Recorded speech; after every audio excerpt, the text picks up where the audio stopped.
The easiest way to lose yourself is to spend your life cleaning up after people who already have everything. I believed that until the morning I stood in front of the tallest mansion I had ever seen, clutching a worn leather folder that suddenly felt too small for dreams as stubborn as mine. The Blackwood estate stretched across acres of perfectly trimmed gardens, its limestone walls glowing beneath the pale spring sun while fountains whispered somewhere beyond the iron gates. Everything about the place seemed designed to remind visitors they did not belong there. I almost turned around. Rent was due in 4 days. My old sedan had barely enough gas to get me home. My savings account looked more like a phone number than a future. But pride never paid electric bills, so I pressed the intercom. A calm voice answered, asked my name, and the gates slowly opened with the quiet confidence of people who never worried about the cost of anything. I walked the long stone path, my sneakers sounding embarrassingly loud against marble steps polished until they reflected the morning sky. Before I could knock, the front door opened. A silver-haired butler studied me with polite curiosity. "Claire Morgan?" he asked. I nodded. "Please wait here." The foyer behind him looked less like a home and more like a museum where nobody was allowed to laugh. Crystal chandeliers floated overhead. Oil paintings watched from the walls. Fresh white lilies filled the air with a scent that almost hid the silence. Minutes passed before another set of footsteps echoed from somewhere deeper inside the mansion. Slow. Measured. Confident. I looked up and saw him. Ethan Blackwood didn't enter a room the way most people did. The room simply adjusted around him. He wore a charcoal suit without a tie, sleeves rolled neatly to his forearms as if billion-dollar meetings were just another item on his morning checklist. His expression was calm, almost unreadable, but his blue eyes missed nothing. They landed on my scuffed shoes, my inexpensive blazer, my folder, then finally my face. "You're here for the housekeeping position," he said. His voice wasn't cold. It was distant, like someone speaking through years of disappointment. "Yes, sir." He glanced toward the butler before looking back at me. "There isn't a position anymore." For a second I thought I had misheard him. "I'm sorry?" "I don't hire maids anymore." That was it. No explanation. No apology. Just a sentence that quietly erased the last week of interviews, borrowed gas money, and borrowed hope. I forced a smile anyway. "Thank you for your time." I turned before he could see how badly I wanted to cry. My hand had barely touched the brass doorknob when something caught my eye. Resting near the umbrella stand was an elegant wristwatch, its face gleaming beneath the sunlight pouring through the glass doors. Someone important would come back for it. Someone always did. I picked it up carefully and walked back toward Ethan. "Excuse me," I said. "I think this belongs to you." He looked at the watch, then at me, and for the first time since I'd arrived, something changed behind those guarded blue eyes. It wasn't trust. Not yet. But it was enough to stop me from walking out that door. He did not reach for the watch. Instead, he studied me with the same quiet intensity that made the enormous foyer feel even larger. I held the polished steel timepiece in my open palm, wondering if I had somehow made another mistake. Finally, Ethan Blackwood stepped closer and looked down at it. "Do you know what that watch is worth?" he asked. I shook my head. "No, sir." "More than most people earn in a year." His words were not meant to impress me. They sounded like another test. I simply nodded and placed the watch on the small marble table beside the entrance. "Then I am glad it found its way back to you." I expected him to thank me and walk away. Instead, silence settled between us again. Somewhere deeper inside the mansion, an old grandfather clock chimed the half-hour. The butler remained perfectly still, as though he had seen conversations like this unfold 100 times before. Ethan folded his arms. Most people would have slipped it into a pocket. I looked at the enormous windows overlooking the gardens before answering. Maybe. But then they would have spent every day wondering when they would get caught. One corner of his mouth almost moved. Almost. Or they would have sold it. Then they would still wake up with the same person staring back from the mirror. That answer lingered in the air longer than I expected. He looked at me differently now, not warmly, but curiously, as though I had interrupted a conclusion he had already reached. "What experience do you have?" he asked. I handed him my folder. 5 years cleaning private homes. 2 years helping care for an elderly veteran. References are inside. He flipped through the pages without much interest until he reached a handwritten letter near the back. His eyes paused there for several seconds. "You stayed with Mrs. Dawson until she passed away. She became family. You were paid to clean. Sometimes people need more than clean floors." He closed the folder. For the first time since I arrived, he looked past my clothes and my old shoes. He looked directly at me. "I told my staff there would be no more interviews." "Then I should leave." "Probably." I smiled politely. "Thank you anyway." I turned once more, this time certain the conversation was over. My hand reached the front door before his voice stopped me. 1 week. I slowly faced him. "I am sorry?" "You said your references are accurate." "Prove it." 1 week. Temporary employment. At the end of 7 days, I decide whether you stay. Relief rushed through me so quickly I almost forgot to breathe, but I forced myself to remain calm. "Thank you." He raised a hand before I could say anything else. "Do not thank me yet. There are rules." I waited quietly. "You stay out of my office. You do not ask personal questions. You do not touch anything unless it is part of your work. And if I decide this arrangement is finished, you leave without argument." His voice remained controlled, almost emotionless, but I sensed those rules had not been created overnight. They had been built one disappointment at a time. I nodded. "I can respect that." He stepped aside, opening the path into the heart of the mansion. "Then welcome to Blackwood Estate, Miss Morgan. Let us see how long your honesty survives inside this house." The mansion felt even larger after the front door closed behind me. Every hallway seemed to stretch forever, lined with polished wood, framed photographs, and windows so spotless they almost disappeared into the afternoon light. Yet for all its beauty, the house felt strangely quiet, as though it had forgotten what laughter sounded like. The silver-haired butler introduced himself as Samuel. His voice carried the calm confidence of someone who had spent decades keeping other people's lives in perfect order. He handed me a neatly printed schedule and a small brass key. "Your room is on the 3rd floor. Breakfast begins at 7. Mr. Blackwood leaves for work at 8 unless his schedule changes. He values punctuality above nearly everything else." I smiled. "I can be on time." Samuel looked at me for a moment before offering the faintest smile in return. "That would make you different from several of your predecessors." As we walked through the mansion, he explained each room with careful precision.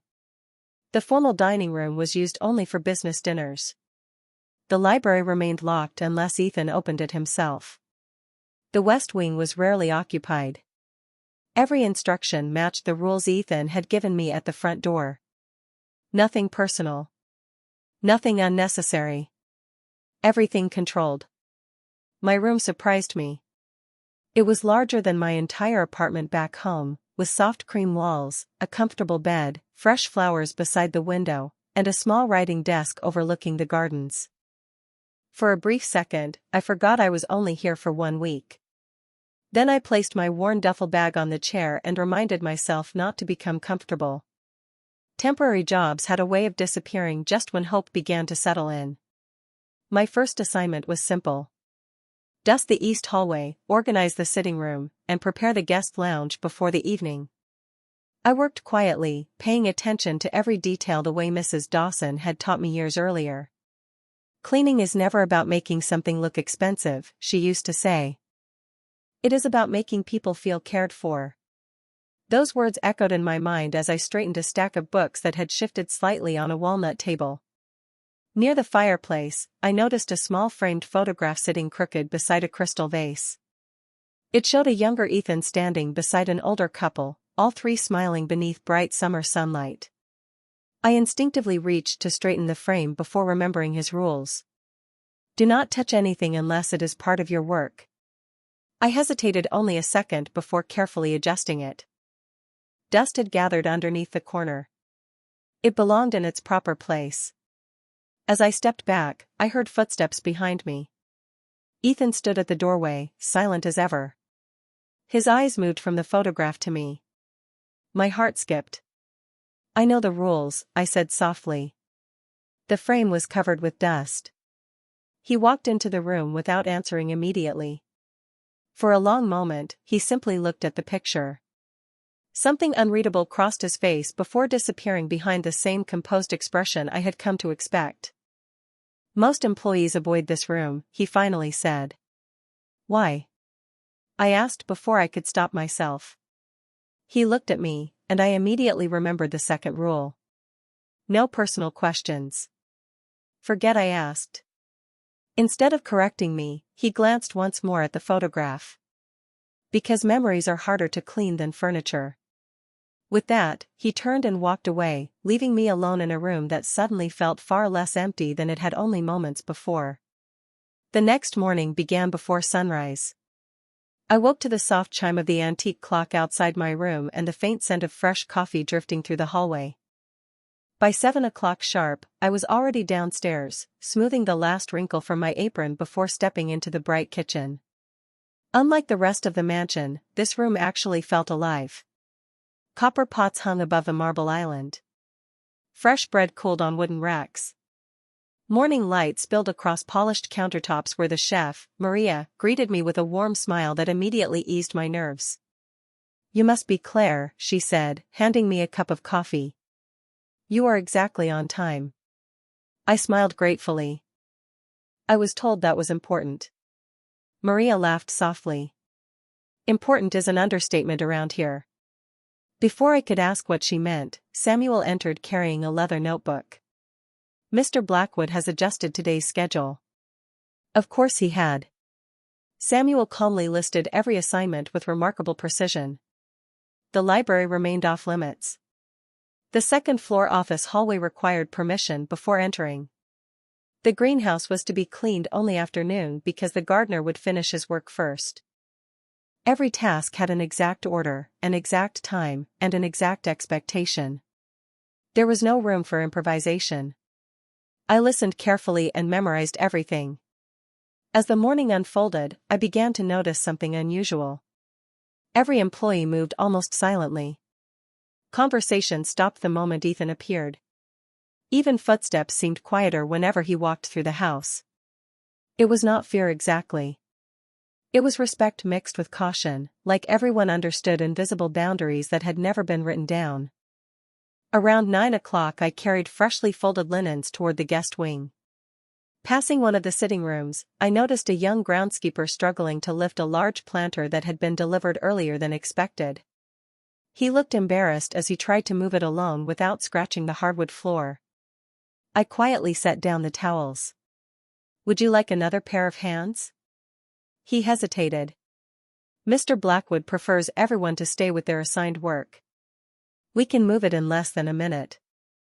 Together we carefully slid the heavy planter onto a rolling platform and positioned it beside the window without leaving a single mark on the floor. The young man smiled with obvious relief. Thank you. I am Ben. Claire. Before either of us could say another word, a familiar voice echoed from the hallway. The linens are not going to organize themselves. Ethan stood at the doorway, his expression impossible to read. Ben immediately apologized and hurried away, leaving me standing beside the planter. I expected another warning about following instructions. Instead, Ethan looked at the neatly positioned planter and then at the stack of folded towels still resting exactly where I had left them. You finished your assigned work first, he observed. Yes. Then you chose to help someone else. He only needed a minute. Ethan studied me quietly. Do you always solve problems that are not yours? I thought about Mrs. Dawson, about overdue rent, about neighbors who borrowed sugar because they could not afford groceries that week. Sometimes people ask without using words. His gaze lingered on me for another long second before he nodded once. Be careful, Miss Morgan. People often mistake kindness for permission. He walked away before I could answer, but as I watched him disappear down the long hallway, I realized something had changed again. For the first time since I arrived, he had not corrected me. He had simply offered a warning that sounded strangely less like a rule and more like experience. By the third morning, I could predict the rhythm of Blackwood Estate without looking at the clock. The gardeners arrived just after sunrise. Maria hummed softly while preparing breakfast. Samuel reviewed the daily schedule with the precision of a conductor leading an orchestra. Everything worked exactly as it should. Everything except the people.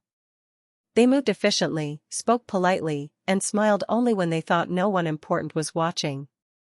It was the kind of house where perfection had quietly replaced comfort.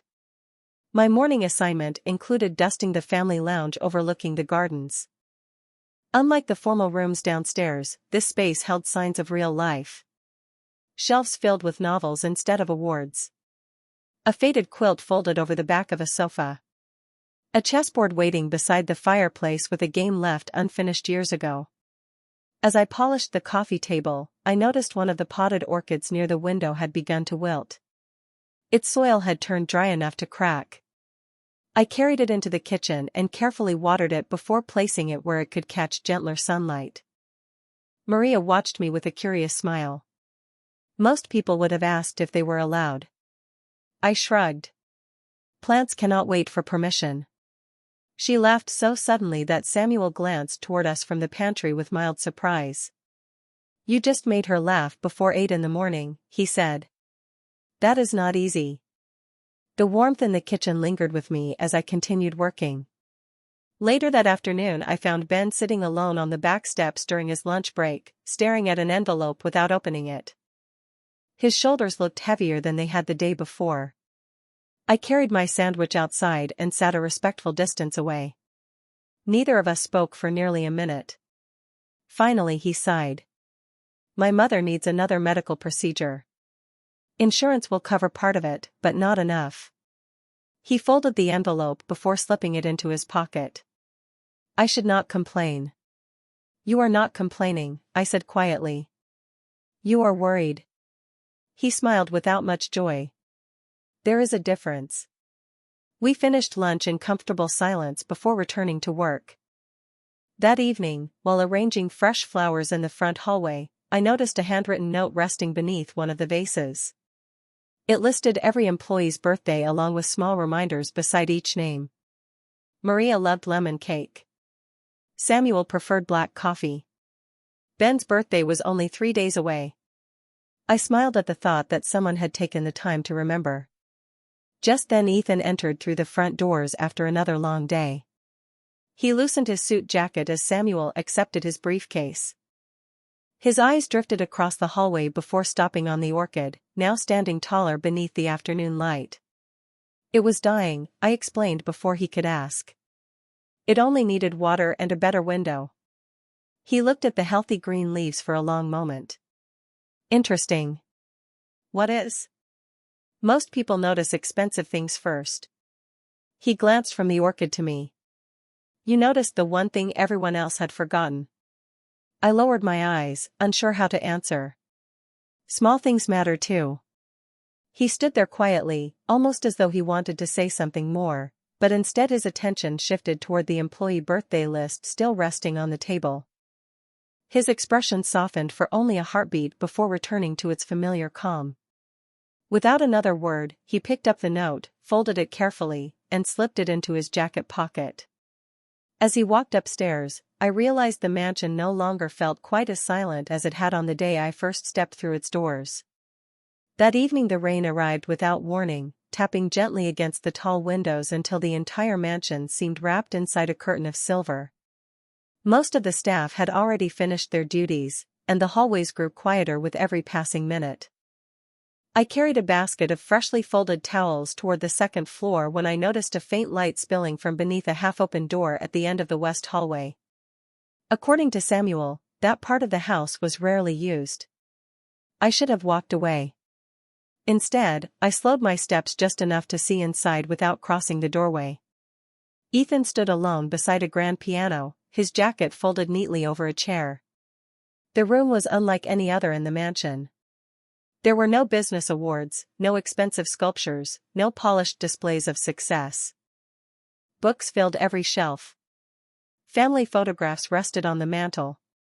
A single lamp cast a warm glow across the piano keys while rain traced quiet patterns against the windows behind him. He was not playing the instrument.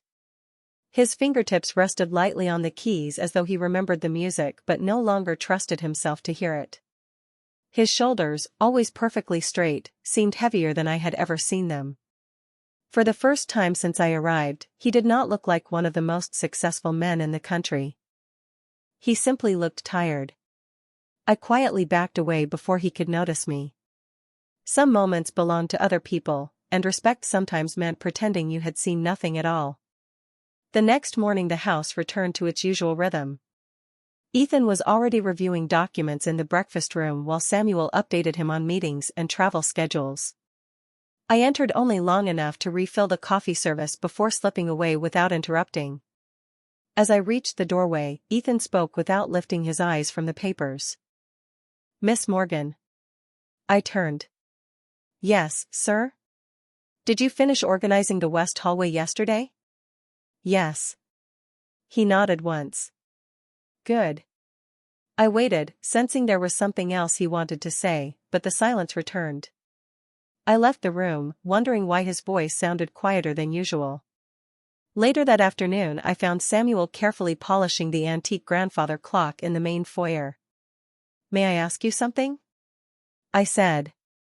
He smiled knowingly. "You wish to ask about Mr. Blackwood?" I hesitated before nodding. "He seems lonely."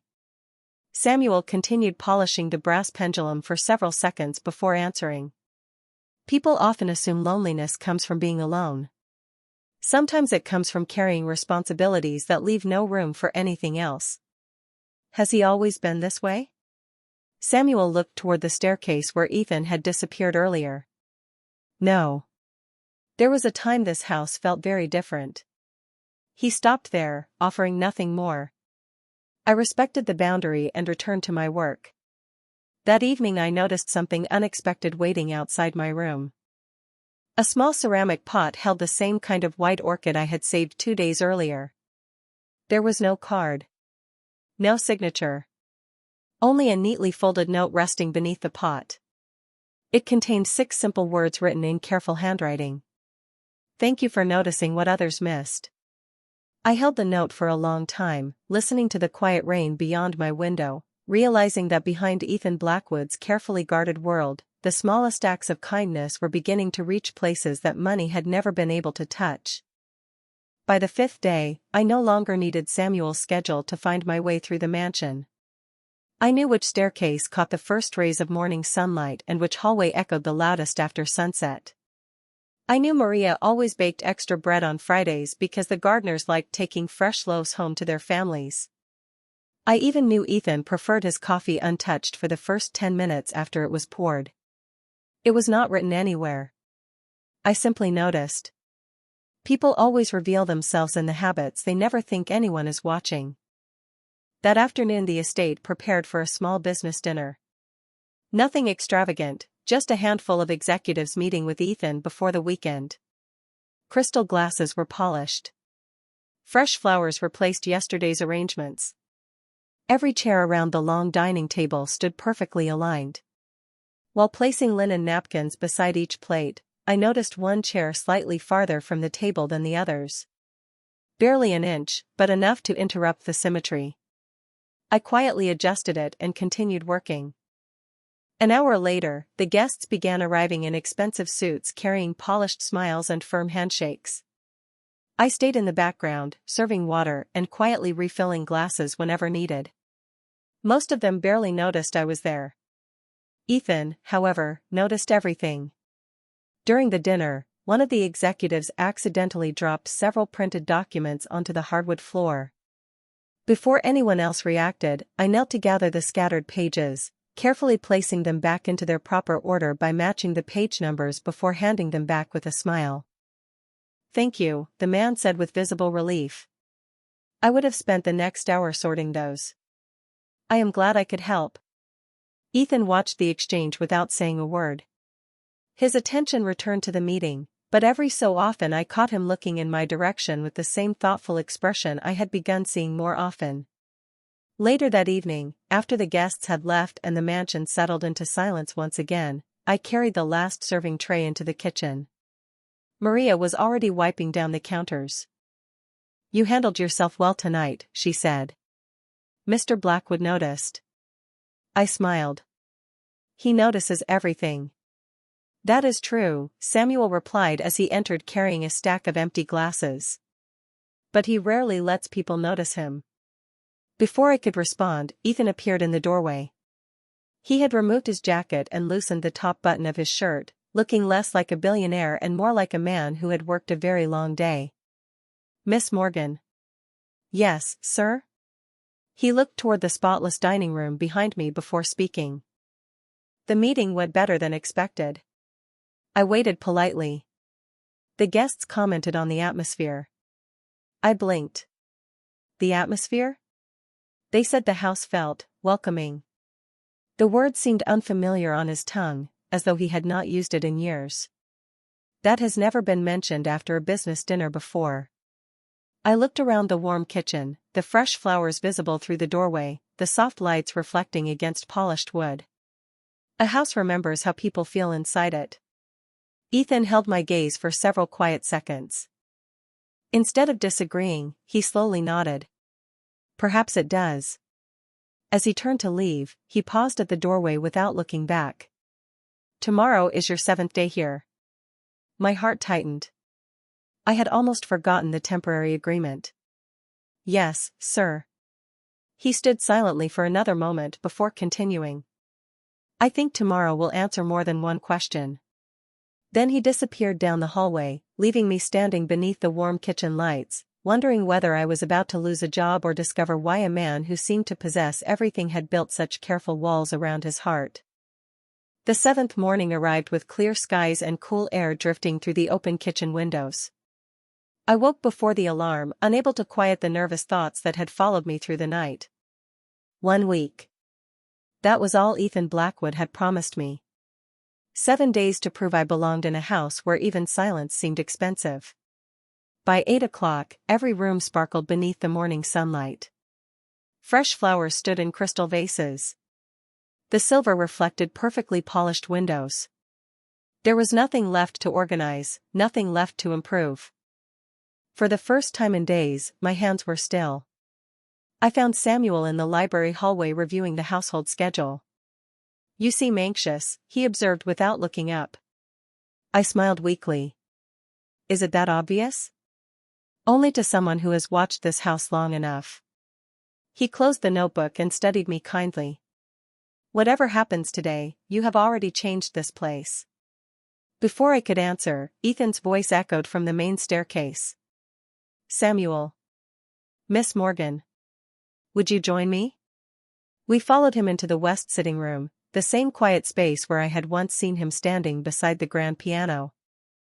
Morning light poured through the tall windows, illuminating photographs arranged carefully across the mantel.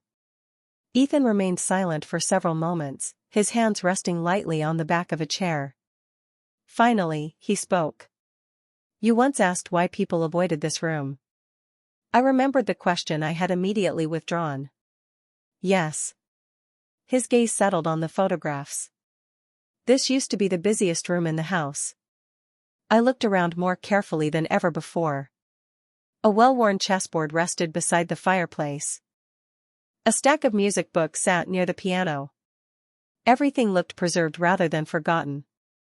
Ethan picked up one framed photograph and handed it to me.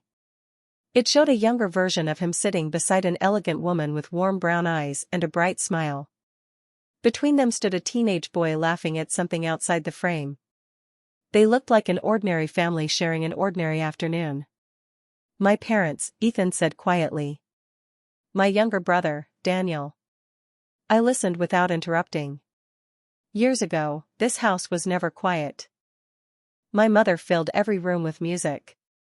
My father believed every employee should eat at the same holiday table. Daniel somehow convinced everyone to play board games after dinner, even when nobody wanted to. A faint smile crossed his face before fading again. Then, within 3 years, I lost all three of them to illness. The room grew completely still. His voice never broke, but I heard the weight behind every carefully chosen word. After that, I focused on work because work followed rules. Grief did not. My eyes drifted toward the piano. Suddenly everything made sense. The untouched chessboard. The carefully preserved photographs. The silence that filled every hallway. I stopped hiring housekeepers because they kept trying to erase the memories. He looked directly at me. One packed away my mother's music books.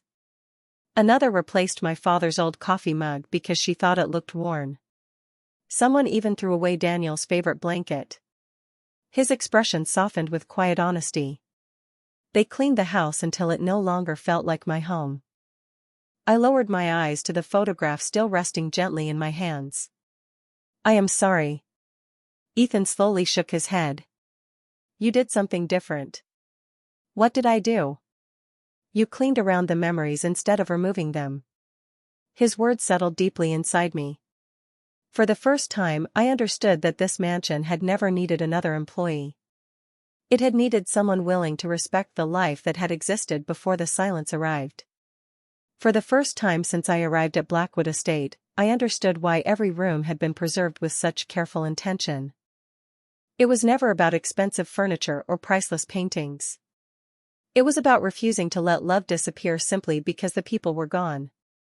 That afternoon, I returned to my routine with a lighter heart.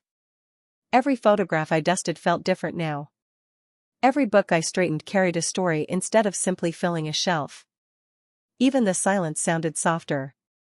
Around 3 o'clock, Samuel asked me to prepare the east sitting room before an important visitor arrived. I arranged fresh flowers, fluffed the cushions, and checked every detail twice before quietly leaving. An hour later, I was polishing the silver tray in the pantry when raised voices drifted through the hallway. They were not angry, only tense enough to make everyone nearby pause. I did not move closer. I remembered Ethan's rules. Personal conversations belonged behind closed doors. A few minutes later, the front door opened and shut again. The visitor had left. As I stepped into the hallway carrying clean linens, I found Ethan standing alone beside the staircase, staring at the front entrance as though he had forgotten where he was.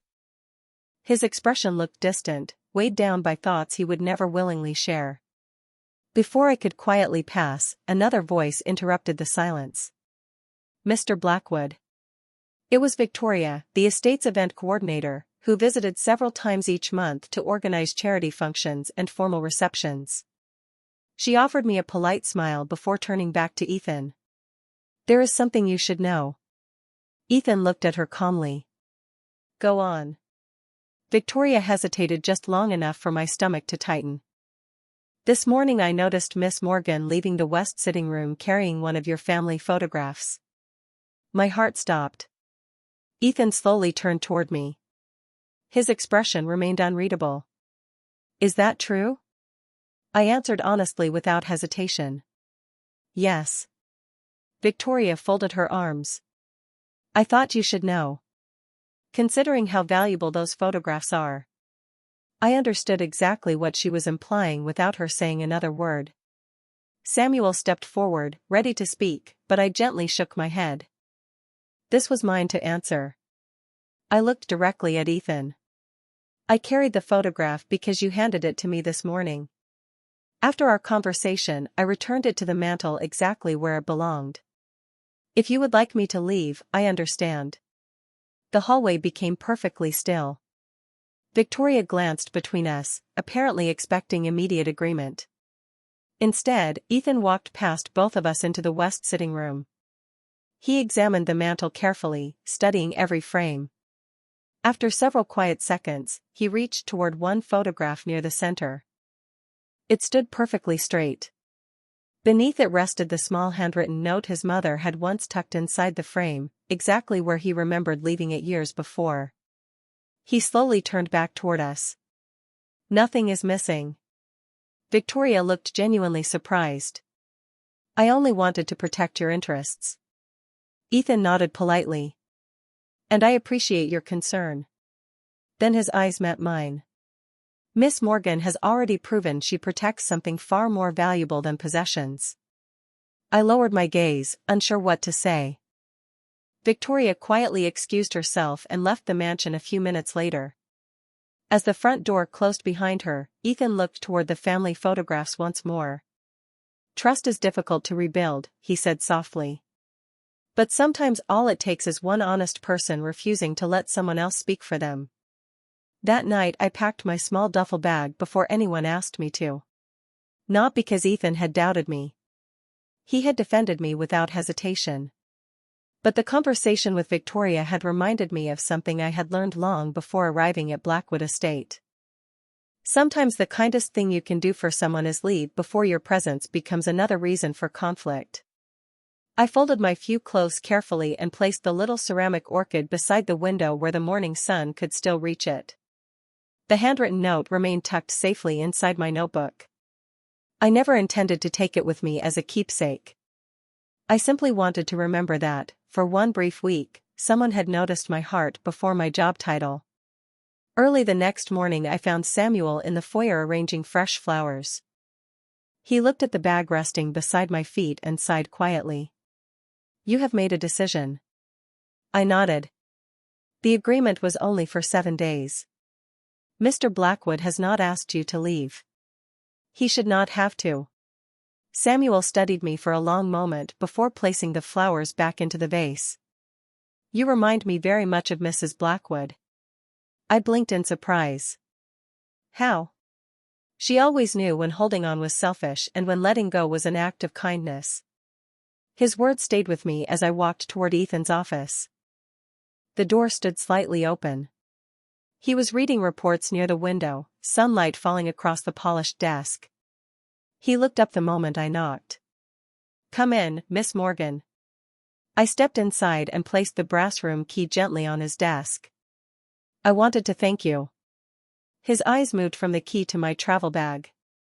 "What is this?" "The end of our agreement." He remained completely still. "I have not ended your employment." "I know." I smiled softly. "But I promised myself years ago that I would never stay somewhere simply because someone felt obligated." Ethan slowly stood. "Is that what you think this is?" "I think your home has already begun healing." "You did that, not me." He walked around the desk until only a few feet separated us. "You believe leaving is the right decision." "I believe every home deserves peace." His expression tightened with quiet frustration, though his voice remained calm. "Claire, you are not the reason there was tension yesterday." Hearing my first name from him caught me off guard. It was the first time he had spoken it without the formal distance of Miss Morgan. I lowered my eyes for a moment before meeting his gaze again. "Maybe not. But I do not want anyone questioning your judgment because of me." Silence settled between us. Outside the office windows, the fountain continued its steady rhythm, unchanged by the conversation unfolding inside. Ethan looked toward the family photograph resting on a nearby bookshelf before speaking again. "For years I believed protecting this house meant keeping everyone at a distance." He looked back at me. "Then you walked in carrying nothing except honesty." I smiled, though my chest felt unexpectedly heavy. Honesty does not always mean staying. I turned toward the doorway before my emotions could betray me. My hand had just reached the brass handle when his quiet voice stopped me one more time. "If you leave today, Claire, this house will still be clean." He paused just long enough for the words to settle. "I am simply not certain it will feel like home anymore." The drive back to my apartment felt much longer than the hour it actually took. My old sedan rattled over familiar streets while the grand entrance of Blackwood Estate slowly disappeared in the rearview mirror. By the time I unlocked my apartment door, everything looked exactly as I had left it a week earlier. The tiny kitchen. the worn sofa. The stack of unpaid bills waiting on the counter. Nothing had changed, yet somehow I had. I set my duffel bag on the floor and stood quietly in the middle of the room. The silence here was different. It was not the careful silence of a mansion filled with memories. It was the ordinary silence of living alone. The next morning I returned to my usual routine, cleaning 2 small homes before noon and helping an elderly neighbor organize her pantry during the afternoon. Life moved forward the way it always had. Still, every now and then I caught myself wondering whether Maria had baked fresh bread or whether Samuel had remembered to water the orchid near the family lounge. I told myself those thoughts would fade with time. They did not. Meanwhile, several miles away, Blackwood Estate had fallen strangely out of rhythm. Maria noticed it first. Fresh flowers still arrived every morning, but no one rearranged them to catch the sunlight. Samuel noticed the grandfather clock had stopped running because nobody remembered to wind it after dusting the foyer. Even Ben quietly admitted the gardens somehow looked less welcoming, although every hedge remained perfectly trimmed. Ethan noticed everything. During breakfast he reached automatically for the coffee that Claire always placed beside his newspaper before realizing no cup waited there anymore. In the library, he found himself straightening a chair that had already been perfectly aligned, remembering how she had once smiled and said that little details often carried the biggest feelings. Late that afternoon Samuel entered Ethan's office carrying a small wooden box. "This was found in Miss Morgan's room after she left," he said gently. Ethan looked up. "Did she forget something?" Samuel placed the box on the desk. Inside rested the ceramic orchid, healthy and blooming, beside the folded note Ethan had written days earlier. "Nothing else?" Ethan frowned slightly. "She left it behind." Samuel nodded. "There is another note." Ethan unfolded the small piece of paper. The handwriting belonged to Claire. It read, "Thank you for reminding me that memories deserve care, not replacement. The orchid belongs here because this house taught me that roots matter more than walls." Ethan read the sentence twice before carefully folding the paper again. He looked toward the window where evening sunlight stretched across the estate his family had once filled with laughter. For years he had believed people always wanted something from him. Money. Influence. Opportunity. Claire Morgan had left behind the only gift he had ever given her. Not because it lacked value, but because she believed it belonged to the home that had helped it bloom. Ethan slowly stood and walked toward the family lounge. The orchid sat exactly where Samuel had placed it beside the window. Bright. Alive. Unpretentious. He remembered Claire saying that plants could not wait for permission. For the first time in many years, another thought quietly entered his mind. Perhaps neither could happiness. He reached for his car keys without calling his driver. Samuel watched from the hallway as Ethan walked briskly toward the front door. "Will you be back for dinner, sir?" Ethan paused only long enough to offer an answer that surprised even himself. "I am hoping to bring someone home. It took Ethan less than 20 minutes to find me. Not because I was difficult to locate, but because he had finally stopped searching for people in boardrooms and began looking where ordinary life actually happened. I was standing on a small stepladder inside Mrs. Henderson's bookstore, reaching for a dusty row of novels on the highest shelf when the bell above the front door chimed softly. I glanced down without thinking and nearly lost my balance. Ethan stood just inside the entrance, still wearing the same charcoal suit from that morning. The expensive fabric looked strangely out of place among weathered bookshelves and handwritten price tags taped to old paperbacks.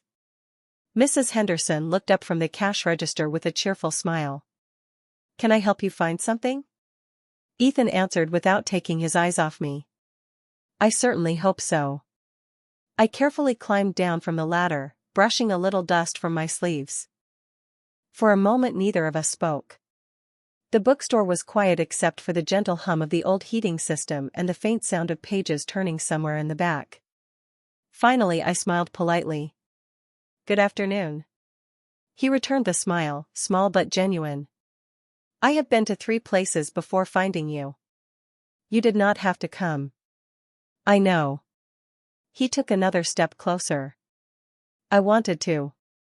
Mrs. Henderson quietly disappeared into the stockroom with remarkable timing, leaving us surrounded by shelves filled with stories that had survived far longer than either of us. Ethan looked around the little bookstore before speaking again. This place suits you. I laughed softly. It does not have marble floors. No. He looked toward the front window where afternoon sunlight rested on worn wooden shelves. But it feels alive. His words reminded me of something I had once thought while walking through the silent halls of Blackwood Estate. What brings you here? I asked gently. Ethan reached into his jacket pocket and carefully unfolded the note I had left beside the orchid. You forgot something. I looked at the paper and smiled. No. I left it on purpose. He nodded slowly. I know now. For a long moment he simply held the folded note between his fingers. Claire, I spent years believing I was protecting my family by preserving everything exactly as they left it. His voice remained calm, but there was a quiet honesty I had never heard before. You showed me there is a difference between honoring memories and hiding inside them. I listened without interrupting. The house has never needed another employee. He shook his head gently. It needed someone brave enough to remind me that life continues even after loss. My throat tightened. You already had that strength. You only forgot where to look. He smiled with quiet gratitude before taking a slow breath. Then let me ask you something without contracts, without rules, and without temporary agreements. His blue eyes met mine with a warmth that had replaced the guarded distance I first saw at the mansion gates. Would you come back? I tilted my head slightly. As your maid? He smiled for real this time. No. The answer came immediately. As someone whose kindness has become part of that home. We will decide the rest together. I looked through the bookstore window where children laughed as they crossed the sidewalk with their parents, where ordinary people hurried through ordinary afternoons without realizing how completely a single week could change two lives. For the first time in a long while, the future no longer felt frightening. It simply felt unwritten. When we returned to Blackwood Estate a few days later, nothing about the mansion looked different from the outside. The same stone walls welcomed the morning sun. The same fountains whispered beside the long driveway. The same iron gates opened with quiet confidence. Yet the moment I stepped through the front door, I realized everything had changed. Maria hugged me before I could even set down my overnight bag. Samuel greeted me with the warmest smile I had ever seen on his usually composed face. Even Ben waved from the garden through the tall windows before returning to his work. It was still an extraordinary house, but it no longer felt like a museum carefully protecting yesterday. It felt like a home preparing for tomorrow. Ethan never asked me to wear an apron again. Instead, he handed me a simple set of keys. These are not for work, he said quietly. They are so you never have to wonder whether you belong here. I looked at the keys resting in my hand, remembering the tiny brass room key I had once returned to his desk. Somehow this felt completely different. Over the following weeks, little things began to change without either of us announcing them. The grand piano was opened again, not because anyone expected perfect music, but because silence no longer needed to win every evening. The chessboard by the fireplace welcomed unfinished games once more, often between Ethan and Ben after dinner while Maria laughed whenever either of them forgot the rules. The family photographs stayed exactly where they had always been, but fresh flowers appeared beside them every Monday morning. Memories were no longer protected by loneliness. They were honored by life continuing around them. One Saturday afternoon Ethan invited every employee and their families to share lunch in the garden. Long wooden tables replaced formal dining arrangements. Children chased butterflies across the lawn while neighbors from the nearby community center joined us for homemade pie. Samuel quietly admitted he had not seen the estate filled with so much laughter since Ethan's parents were alive. I looked across the garden and found Ethan watching everyone with peaceful eyes. He caught me looking and smiled. My mother believed a house should always have enough chairs for unexpected guests, he said. I finally understand what she meant. Months later, as autumn painted the trees with shades of gold and crimson, I found the ceramic orchid blooming once again beside the family lounge window. It had grown taller than before, its white blossoms reaching toward the sunlight exactly as they had on the day I first watered it. Ethan walked into the room carrying 2 cups of coffee. He handed one to me before following my gaze toward the orchid. "You were right," he said. "Plants cannot wait for permission." I smiled. "Neither can people." He nodded gently. "Especially when they have finally found where they belong." I rested my hand lightly over his, feeling no need for grand promises or dramatic speeches. Some stories do not end with perfect fairy tales. They end with ordinary mornings, shared coffee, open doors, and hearts no longer afraid of tomorrow. Looking around the home that had once echoed with nothing except footsteps, I realized the greatest miracle had never been that a billionaire welcomed a maid into his life. It was that 2 lonely people discovered that kindness could restore what wealth never could. Because in the end, a beautiful house is built with stone, but a real home is built by the people who choose to care for one another every single day.